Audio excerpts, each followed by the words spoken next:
سلامتی ہے، سلامتی ان آنکھوں پہ جو ہدایت پہ نظریں جمائے بیٹھی ہیں، ان کانوں پہ جو ذکر خیر کے منتظر رہتے ہیں، اور ان قدموں پہ جو ہدایت کی راہ پہ گامزن ہیں۔ السلام علیکم ورحمۃ اللہ وبرکاتہ۔ تمام تعریفیں خدائے بزرگ و برتر کے لیے جو وحدہ لا شریک ہے، نہ کوئی ثانی نہ کوئی ہمسر۔ درود لامحدود محبوب رب الودود، راحت العاشقین مراد المشتاقین حضرت محمد مصطفیٰ، آپ کی آل پاک، آپ کے جانثار انصار اور اصحاب پر۔ ضمن آپ دیکھ رہے ہیں الف لام میم، میں آپ کا میزبان محمد اویس ربانی تہہ دل سے آپ کو کہتا ہوں خوش آمدید۔ قرآن مجید فرقان الحمید نے فرمایا بسم اللہ الرحمن الرحیم، سبحان الذی اسری بعبدہ لیلا من المسجد الحرام الی المسجد الاقصی الذی بارکنا حولہ لنریہ من آیاتنا انہ هو السمیع البصیر۔ دیکھیے، اس میں تین مقدمے ہیں جو میں آپ کے سامنے رکھنا چاہتا ہوں۔ ایک تو اللہ تعالیٰ کی کبریائی ہے، اس کی بڑائی ہے، اس کی پاکیزگی ہے، اور بے شک اس میں کوئی شک نہیں۔ دوسری بات، اس میں سفر معراج کا ذکر ہے، اور اس سفر کی پاکیزگی کا ذکر ہے، اور اس کی طوالت کا ذکر ہے، اور اس میں عمدگی کا ذکر ہے، اور اس میں معجزانہ حکمت کا ذکر ہے، جس میں کوئی شک نہیں۔ اور تیسری بات، اس سرزمین جس کو برکت اور عظمت والی قرار دیا گیا، جہاں معجزات ہیں، جہاں کرامتیں ہیں، جہاں انبیاء کا نزول ہے، جہاں تاریخی مقامات ہیں، جہاں پہ وحی اور صحیفے آئے ہیں، اور جہاں پر انسان کو جمع کیا جائے گا۔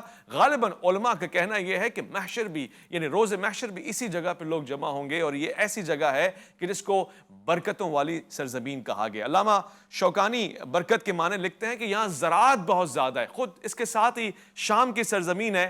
شام کو بھی سیرانی زبان میں پاک زمین یا سرسبز سرزمین سے مراد دیا جاتا ہے۔ یہ ہر لحاظ سے معتبر ہے، اور اس کا ایک دوسرا حصہ آپ کے سامنے کئی مرتبہ عرض کر چکا ہوں کہ یہ قبلہ اول ہے، مسلمانوں کا وہ قبلہ کہ جہاں پہ اس سے قبل کی تحویل قبلہ ہوتی، نماز پڑھی جاتی تھی اس طرف رخ کر کر۔ اللہ کے پیارے رسول کو بھی وہاں لے جایا گیا، اور اس مقدس سرزمین کو یہ اعزاز حاصل ہے کہ اللہ کے پیارے رسول کے قدم مبارک وہاں پر آئے، اور اس سے قبل انبیاء کی جماعت وہاں پر آئی، اور اللہ کے رسول نے وہاں انبیاء کی جماعت کی امامت فرمائی۔ خواتین و حضرات، یہ تمام تاریخی حقائق تو میں نے رکھے ہیں، مزید اس کی گہرائی میں غوطہ زنی کریں گے علماء کرام کی موجودگی میں، مگر ایک بات، اس وقت جو فلسطین میں ہو رہا ہے وہ انسانیت اور انسانی اقدار اور انسانی تقاضوں کے بالکل برعکس ہے۔ اس کو ایک الگ پہلو میں دیکھا جانا چاہیے۔ یعنی یہ ظلم زیادتی اگر امریکہ لندن میں بھی کہیں ہوتی تو ہم اس کے مخالفت میں کھڑے ہوتے، مگر ہو کہاں رہی ہے؟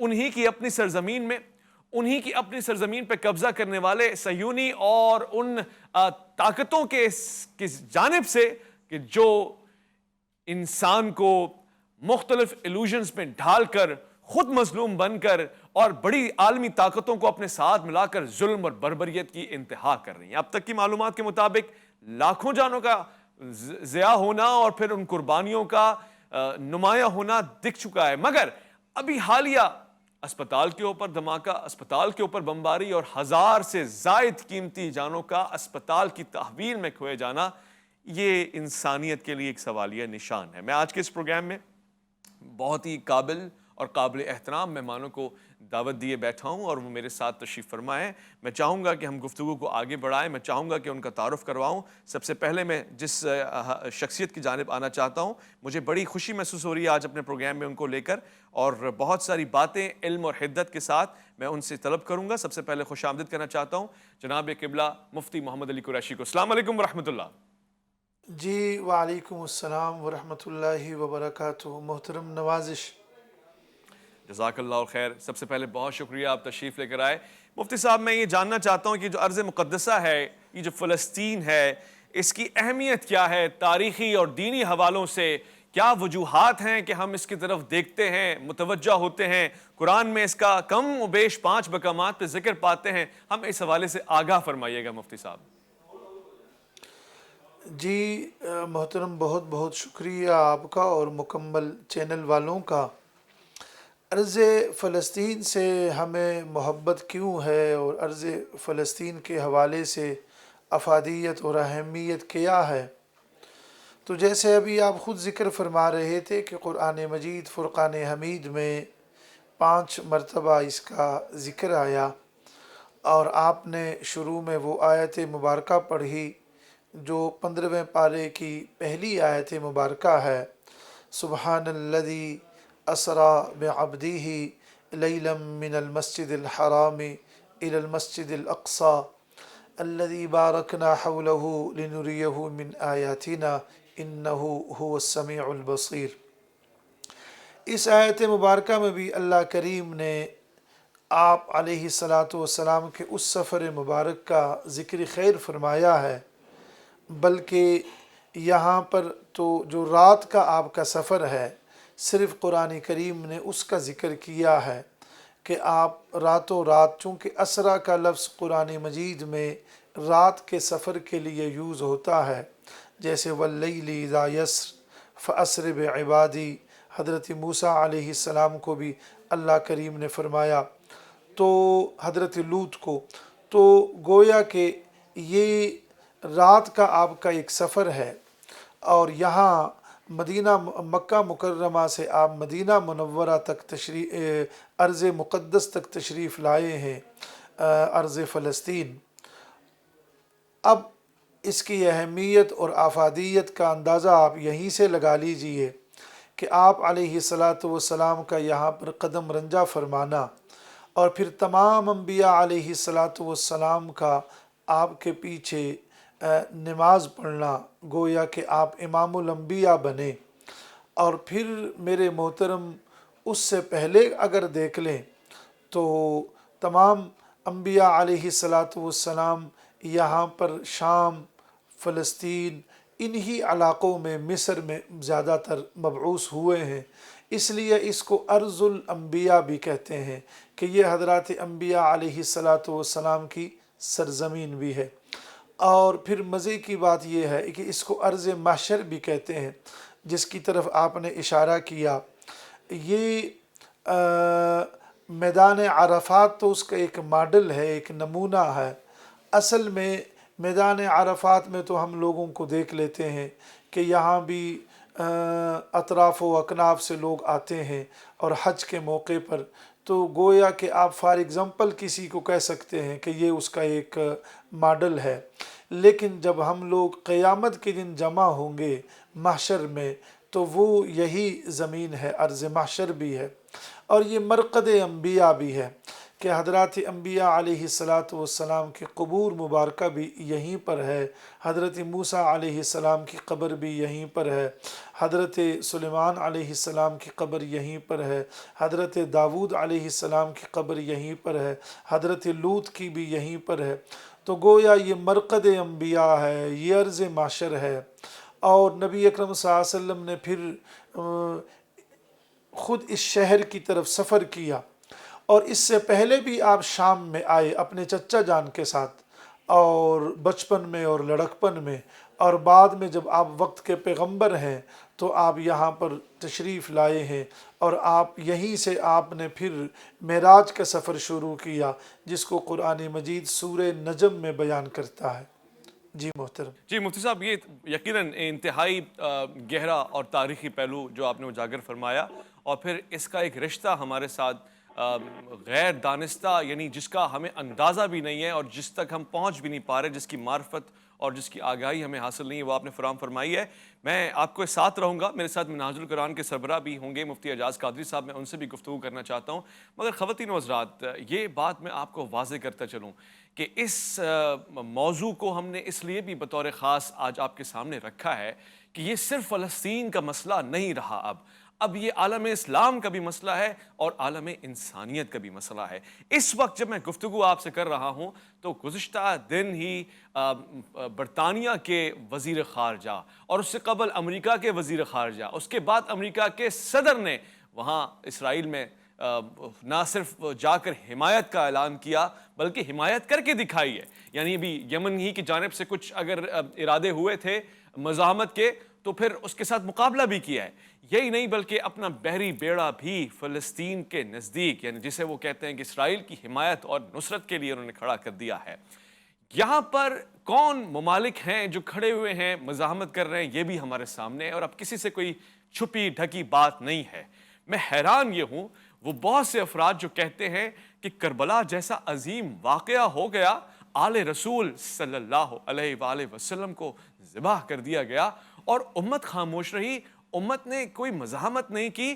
وہ یہ بات کیسے کہہ دیتے ہیں اور امت کیسے خاموش رہی، یہ سمجھنا چاہتے ہیں، یہ سوال کرتے ہیں.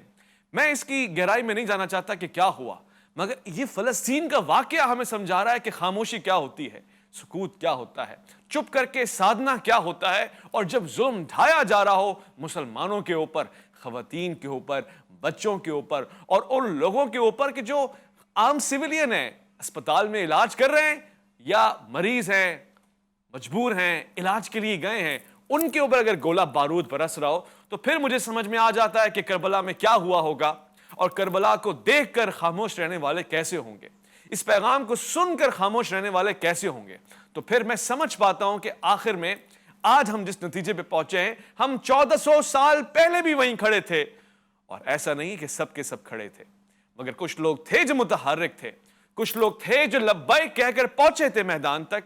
آج بھی وہ لوگ ہیں، قلم کے ذریعے، گفتار کے ذریعے، کردار کے ذریعے، آواز کے ذریعے، مالی امداد کے ذریعے، سیاست کے ذریعے، تجارت کے ذریعے اور سفارت کے ذریعے فلسطینیوں تک اپنی امداد پہنچا رہے ہیں. میں مفتی صاحب کو شکر گزار ہوں، آگے بھی ان سے بہت ساری بات ہوگی. میں ایک مختصر سے وقفے کی طرف جا رہا ہوں، لوٹ کر آؤں گا. الف لام میم میں آپ کا انتظار ہے.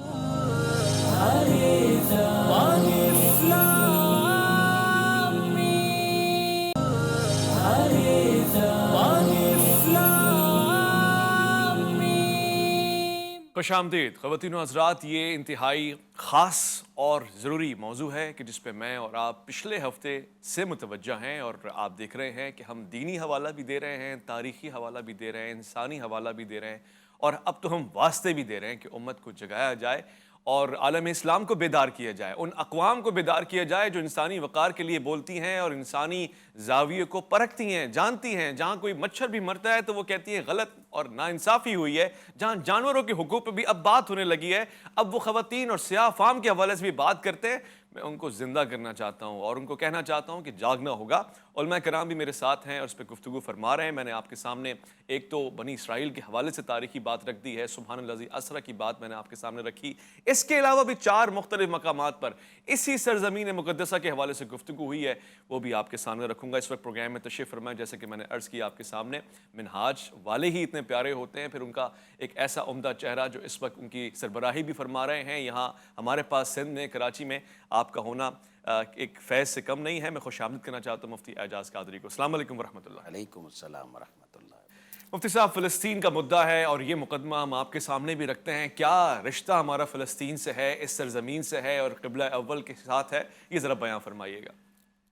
بسم اللہ الرحمن الرحیم. اولاً تو میں آپ کی اس جذبہ محبت اور جرت کو سلام کرتا ہوں کہ اتنے دنوں سے ریگولر آپ اپنے فلسطینی بھائیوں کے لیے آواز اٹھا رہے ہیں، امت مسلمہ کو جگانے کی کوشش رہے ہیں. دعا گو ہوں اللہ رب العزت آپ کی ان کاوشوں کو ثمربار کرے، عوام بالخصوص حکمرانوں تک یہ آواز جائے اور امت مسلمہ مل کر ہمارے ان لٹے پٹے بھائیوں کو دوبارہ سے اپنا گھر، اپنی منزل، اپنا سکون پانے میں مددگار ثابت ہو.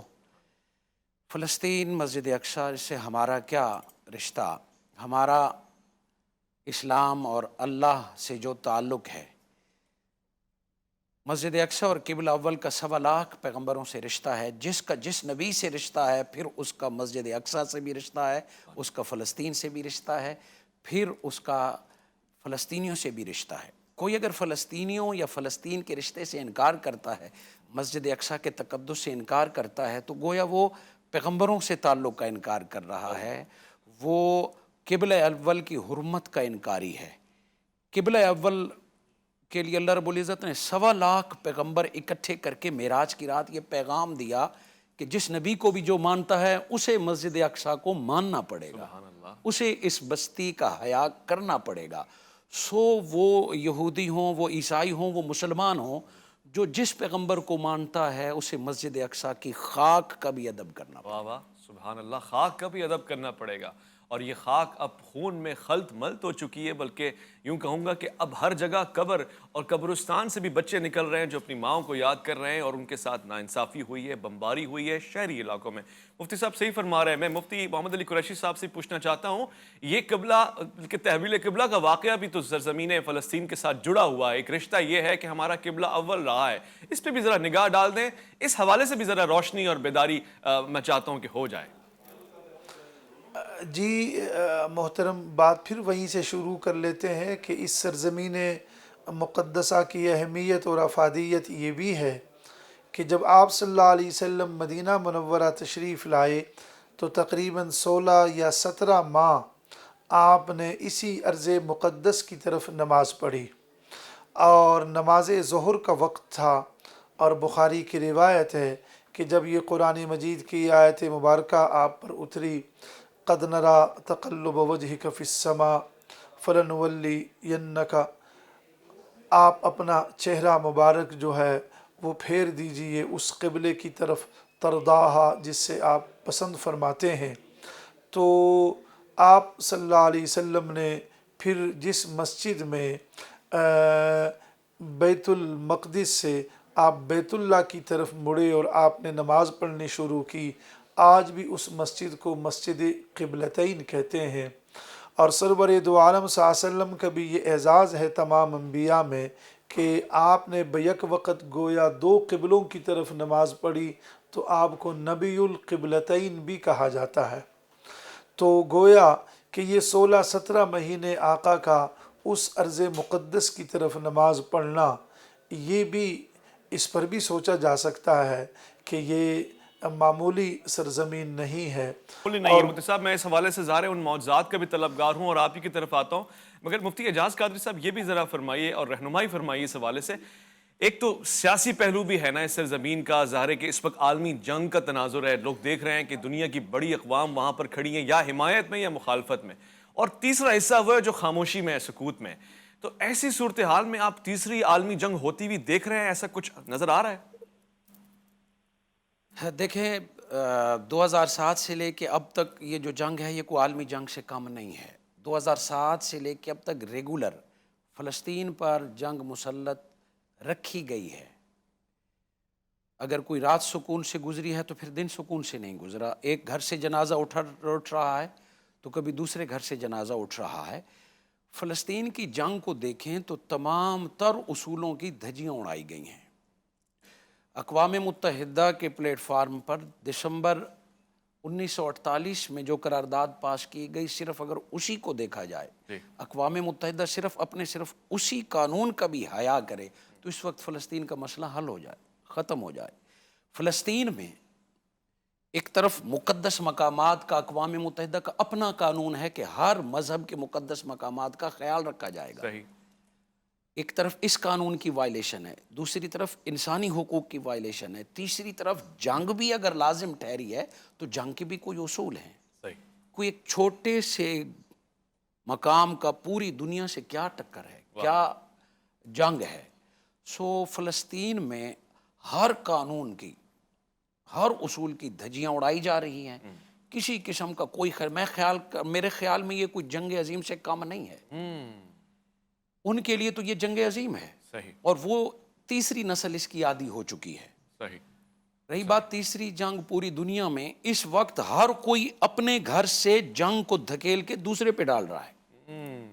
آپ اگر دوسری جنگ عظیم کے نتائج دیکھیں یا دنیا میں جو جنگیں ہو چکی ہیں ان کے نتائج دیکھ لیں، آخر میں سامنے چائے اور پانی رکھ کر 2 گروہ آپس میں صلح کرتے ہیں، ان سے کوئی نہیں پوچھتا جن کا گھر لٹ گیا ہے، ان سے نہیں پوچھتا جن کے مسمار ہو گیا ہے۔ خود اقوام متحدہ کے اعداد و شمار کے مطابق اس 8-10 دنوں میں 10 لاکھ افراد بے گھر ہو چکے ہیں۔ آج تک 50 لاکھ افراد فلسطینیوں کے بے گھر ہو چکے ہیں، اور 1948 ہی میں قرارداد پاس کی تھی، قرارداد نمبر 230، کہ اب اقوام متحدہ کی یہ ذمہ داری ہے کہ دوبارہ فلسطین کو آباد کیا جائے۔ بتائیں کس نے کیا ہے؟ یہ اقوام متحدہ نے اپنے پلیٹ فارم پر اپنی حیثیت سے کب نوٹس لیا ہے؟ میں نے عرض کیا کہ جنگ عظیم جو وہ جنگ کی کیفیت ہے، اب ویسے جنگیں نہیں ہوگی۔ اب اسی طرح اوروں کو ایندھن بنا کے بڑی طاقتیں اپنا مشن پوری کرتی ہے۔ صحیح فرما رہے ہیں، اور ہوتا یہی نظر آ رہا ہے مفتی محمد علی قریشی صاحب. ہم تو یہ دیکھ رہے ہیں نا کہ ایک طرف جو امیر ہے وہ امیر ہوتا جا رہا ہے، اور دوسری طرف یہ جو مظلوم ہے، ہر روز مظلومیت کی نئی داستان رقم ہو رہی ہے. تاریخ بھی حیران ہوگی. میں جاننا چاہتا ہوں آپ سے، جب آپ فرما رہے تھے کہ اس کا تاریخی حوالہ بھی ہے، دینی حوالہ بھی ہے، اس سرزمین پہ معجزات بھی بڑے ہوئے ہیں، وہ جو ماضی کے معجزات ہیں وہ ذرا بیان فرمائیں تاکہ ہم مستقبل کی کرامتوں کی طرف جا سکیں. مفتی صاحب جی محترم اویس ربانی صاحب، اس سرزمین پر کئی معجزات کا ظہور بھی ہوا. مثلا تخلیق انسانی کا مرحلہ آپ لے لیں کہ حضرت آدم علیہ السلام کو اللہ کریم نے بغیر ماں باپ کے پیدا فرمایا. پھر حضرت آدم سے حضرت حوا سلام اللہ علیہا کو پیدا کیا، مرد سے عورت کو. اور پھر اس ارض فلسطین میں اللہ کریم نے عورت سے مرد کو پیدا کیا، یعنی حضرت بغیر شوہر کے حضرت مریم سلام اللہ علیہا سے حضرت عیسیٰ علیہ السلام کو پیدا کیا گیا. پھر اسی سے معجزات کا تسلسل شروع ہوا کہ یہاں وَأُمُّهُ صدیقہ، یعنی عیسیٰ بن مریم. قرآن کریم وہ ٹرمنالوجی آپ دیکھیں کہ عیسیٰ بیٹے مریم، یعنی حضرت عیسیٰ کا نام لیا جاتا ہے تو ساتھ ہی ان کے والد تو نہیں ہے تو ان کی والدہ محترمہ کا نام قرآن کریم لیتا ہے. تو ایک معجزہ تو یہ ہوا. پھر یہ جو حضرت مریم لڑکپن میں اور بچپن میں حضرت زکریا علیہ السلام کے ہاں آئی، اور وہ تفصیلات میں نہیں جانا چاہتے، تو وہاں پر بھی کلما دخل علیہا زکریا المحراب وجد عندہا رزقا. جب حضرت زکریا علیہ السلام ان کے پاس تشریف لاتے، وہ بند کمرے میں جب یہ محو عبادت تھی، تو گویا بغیر وہ موسم کے پھل جو انہیں دیا جاتا، یہ بھی ایک معجزہ ہے. پھر اسی طریقے سے جب ان کے ہاں یہ بچے کی ولادت ہوئی تو اللہ کریم نے ان سے فرمایا وَهُزِّي إِلَيْكِ بِجِذْعِ النَّخْلَةِ تُسَاقِطْ عَلَيْكَ رُطَبًا جَنِيًّا. آپ اس ٹہنی کو ذرا حرکت دیجئے تو تر و تازہ پھل آپ کو ملے گا. تو یہ بھی ایک معجزہ ہے. اور اسی طریقے سے حضرت عیسیٰ علیہ السلام، اس کو اور مختصر کر لیتے ہیں، وہ بھی اسی جگہ پر اتریں گے اور اس سفید مینار پہ، اور اوپر سے تشریف لائیں گے. پھر نیچے سے آپ کے لیے سیڑھی کو لایا جائے گا، اور پھر مقام لد پر آپ دجال کو قتل کریں گے. تو یہ کئی واقعات ہیں. ایک تاریخ کا طالب علم اس سے حظ اٹھا سکتا ہے جو اسی سرزمین سے ان کا تعلق ہے.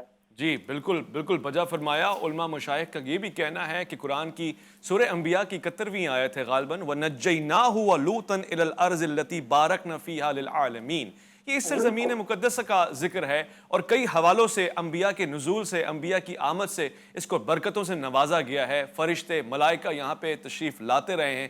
پھر ایک مستقبل بھی ہے سرزمین کا، میں اس کی طرف بھی آؤں گا. اس وقت پروگرام الف لام میم میں ایک مختصر سے وقفہ ہے. اپنے علماء مشائخ سے، مہمانوں سے میں نے گفتگو کرنی ہے مستقبل کے حوالے سے، فلسطین کی سرزمین کو لے کے. آپ کا خواتین و حضرات انتظار رہے گا. لوٹ کر آئیے.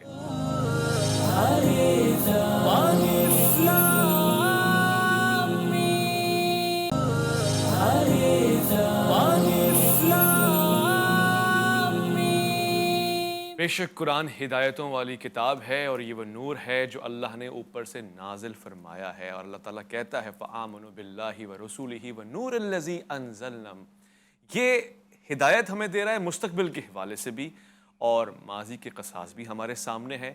دونوں میں انسانیت کی فلاح اور رہنمائی ہے. خواتین و حضرات، میں آپ کو اس لیے بھی آگاہ کرنا چاہتا ہوں کہ فلسطین کا مسئلہ ماضی کے دریچوں میں دبنے والا نہیں ہے، اور حال اور حالات میں رہ جانے والا نہیں ہے، بلکہ مستقبل بھی ہمارا اس سے جڑا ہوا ہے. جب ہم کہتے ہیں کہ عیسیٰ علیہ السلام کا نزول ہوگا، آپ واپسی آئیں گے، تب بھی ہم فلسطین اور یروشلم اور اس سرزمین کا ذکر کر رہے ہوتے ہیں جو شام کے ارد گرد ہے. جب ہم کہتے ہیں کہ وہ جو حدیث ہے کہ تمہارے امام تم میں سے ہوں گے، یعنی مہدی علیہ السلام، تب بھی ہم کہہ رہے ہوتے ہیں کہ اس سرزمین سرزمین سے ہمارا ایک واسطہ ہے، اور یہی نہیں بلکہ علماء نے تو یہ بھی لکھا کہ جو محشر والی سرزمین ہے کہ جہاں پہ سب جمع کیے جائیں گے، غالباً یہ وہی سرزمین ہے کہ جہاں پہ حشر قائم ہوگا۔ میں علماء کرام سے اس حوالے سے استفسار کرنا چاہتا ہوں۔ مفتی اعجاز قادری صاحب، یہ سوال ہے کہ مستقبل ہمارا اس سرزمین سے کیسے جڑا ہوا ہے؟ آنے والے دنوں میں ہم اس سرزمین کو قرآن کی ہدایت اور احادیث کی روشنی میں کیسا دیکھ رہے ہیں؟ محترم جناب ربانی صاحب، مستقبل کا اندازہ اگر ہم اپنے ماضی سے لگانا چاہیں تو معراج کی رات ایک بہت بڑا پیغام تھا۔ سبحان اللہ۔ اگر اللہ جل مجدہ چاہتا تو مکہ سے بھی اور مسجد حرام سے بھی، بیت اللہ شریف سے بھی معراج شریف ہو سکتی تھی، مگر معراج کے لیے مسجد اقصی کا انتخاب، 1.25 پیغمبروں کو اکٹھا کرنا، پیغام یہی تھا کہ امت مسلمہ کا عروج جب بھی ہوگا تو مرکز یہی ہوگا۔ واہ۔ معراج مصطفیٰ سیرت رسول میں سب سے بلند تر مقام ہے۔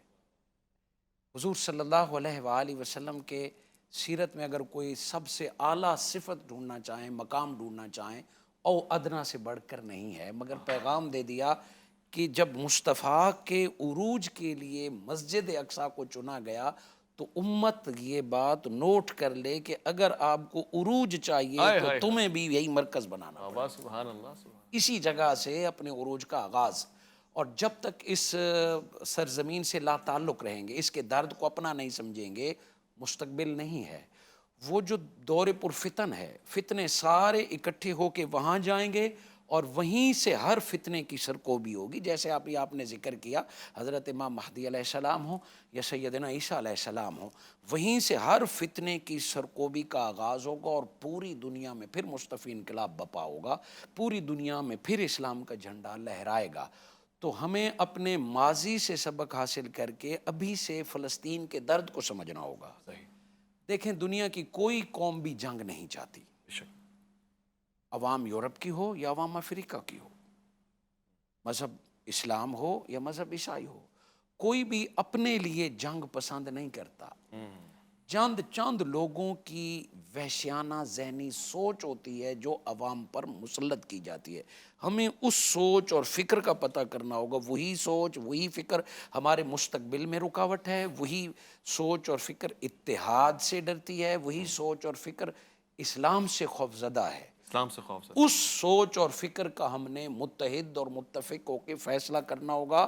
آپ کے سوال کا جب اگر میں ایک جملے میں دینا چاہوں تو ہمیں پھر وہی سبق کہ شرق تا غرب ہمیں حرم کے لیے اکٹھا ہونا ہوگا۔ بھائی سبحان اللہ، مشرق سے مغرب تک ایک ہو مسلم حرم کی پاسبانی کے لیے، یہی چاہیے اس وقت، اور وقت کا تقاضا نہیں ہے بلکہ یہ تو ہم سے قرآن کا تقاضا بھی ہے، یہ تو ہم سے اللہ کے رسول کے پیارے ارشادات کا تقاضا بھی ہے۔ مفتی محمد علی قریشی صاحب، آپ امت کے نام کیا پیغام دیں گے؟ وہ لوگ جو سو رہے ہیں یا وہ جو کھیل رہے ہیں، وہ جو کھیل کو دیکھ رہے ہیں، اس جنگ کو یا پھر اس بربریت کو نہیں دیکھ پا رہے ہیں، ان کے لیے کیا آپ فرمانا چاہتے ہیں؟ جی محترم، میں قادری صاحب ہی کی بات کو آگے بڑھانا چاہتا ہوں۔ وہ علامہ اقبال مرحوم کا جو شعر یاد آیا کہ چھبے کانٹا جو کابل میں، ہند کا ہر پیر و جواں بیتاب ہو جائے۔ اس میں کوئی شک نہیں ہے کہ اس وقت یہ لوگ ایک کربناک کیفیت سے گزر رہے ہیں اور تکلیف میں ہیں۔ میں نے اور آپ نے ان بچوں کو دیکھا کہ ایک بچے کا فار ایگزامپل سارا گھر تباہ ہو جاتا ہے اور وہ اس ملبے کے ڈھیر پہ بیٹھ کے وَلَنَبْلُوَنَّكُمْ بِشَيْءٍ مِّنَ الْخَوْفِ وَالْجُوعِ وَنَقْصٍ مِّنَ الْأَمْوَالِ، وہ بچہ وہ آیت مبارکہ کی تلاوت کر رہا ہے۔ ہم نے جنگ قادسیہ کے بارے میں پڑھا تھا، یہاں وہ خاتون اپنے 5 بچوں کو لے کے میدان کارزار میں اتر رہی ہے۔ ڈاکٹر حضرات پریس کانفرنس کر رہے ہیں اور ان کے ارد گرد لاشیں نہیں ہیں بلکہ ایک وہ ہے میرے محترم، ایک انبوہ ہے بہت ہی زیادہ لاشوں کے درمیان میں۔ تو پھر وجہ فرمایا آپ نے، اس وقت یہ احساسات قابل فہم ہیں اور ہر مومن کے دل میں یہی جذبہ ہونا چاہیے، اس لیے کہ امت مسلمہ مسلمان آپس میں جسم کی مانند ہیں، جسم کے کسی ایک حصے کو تکلیف پہنچ رہی ہو، دوسرا مطمئن نہیں ہو سکتا، راضی نہیں ہو سکتا۔ میں مفتی صاحب، مفتی اعجاز قادری صاحب کی طرف آخری لمحات میں آنا چاہتا ہوں، اور یہ بھی پیغام ہے، یہ پیغام ان لوگوں کے لیے نہیں ہے جو مجھ جیسے آپ جیسے ہیں، یہ عوام کے لیے نہیں ہے۔ میں چاہتا ہوں ایک پیغام مفتی صاحب خواص کے لیے جائے، سربراہان ملت کے لیے جائے، ان سیاسی شعور رکھنے والوں کے لیے جائے، OIC کے لیے جائے، بلکہ عرب اور خلیجی ممالک کے لیے جائے۔ ان کو اس وقت کیا کرنا چاہیے؟ محترم جناب اویس ربانی صاحب، یہی تو درد ہے کہ فلسطین کے درد کو سمجھا نہیں جا رہا۔ فلسطین کو ہماری ضرورت ان دنوں میں ہے جن دنوں جنگ نہ ہو۔ اسرائیل کی جو حیثیت ہے اسے وہی دی جائے جو بطور مہاجر اور پناہ گزین وہ آئے تھے، اسے وہی حیثیت دی جائے جو 1948 میں تسلیم کی گئی تھی۔ اس کے لیے یہ کوئی پھولوں کی سیج نہیں کہ کوئی پلیٹ میں پیش کر دے گا، اس کے لیے بالخصوص ہمارے عرب حکمران جن کو اللہ رب العزت نے عزت سے نوازا ہے، دولت سے نوازا ہے، طاقت سے نوازا ہے، اللہ نے حرم کی صورت میں ان کو عزت کی پوشاک عطا فرمائی ہے، انبیاء کی بستی ہے۔ عرب اسلامی سربراہان بالخصوص پوری دنیا جس جس ملک کے ساتھ اسلام لگا ہوا ہے، ان تمام کی یہ بنیادی ذمہ داری ہے، ان کا دینی فریضہ ہے۔ انہیں روز حشر پوچھا جائے گا کہ مسئلہ صرف جنگ کا نہیں ہے، مسئلہ مسجد اقصیٰ کا ہے، مسئلہ اسلام کی پہچان کا ہے، اسلام کے مستقبل کا ہے۔ فلسطین فلسطینیوں کا تھا، انہیں دلایا جائے، یہی وقت کی ضرورت ہے، یہی درد ہے۔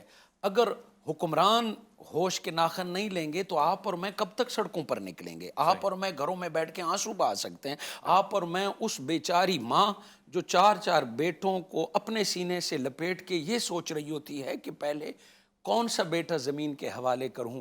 اس کے علاوہ ہم کیا کر سکتے ہیں؟ آج مسجدوں میں دعائیں مانگی جا رہی ہیں، ابھی سڑکوں پر نکلیں، لوگ ریلیاں نکال رہے ہیں، ہر کسی کے اپنے مقاصد ہوں گے، مگر یہ معاملہ حل ہونے والا ہے اقوام متحدہ کے پلیٹ فارم پر، اور پوری امت مسلمہ یکجا ہو کے ایک ہی مطالبہ کرے کہ فلسطینیوں کو ان کا حق دیا جائے اور اس سرزمین کو جنگ کے پاک کیا جائے۔ پھر سے تعالوا کلمہ سوا بینا کا ایک درس دیا جائے کہ وہ بھی اللہ کو ماننے والے، یہ بھی اللہ کو ماننے والے، اللہ کا گھر سمجھ کر اس کو امن کا مرکز بنایا جائے۔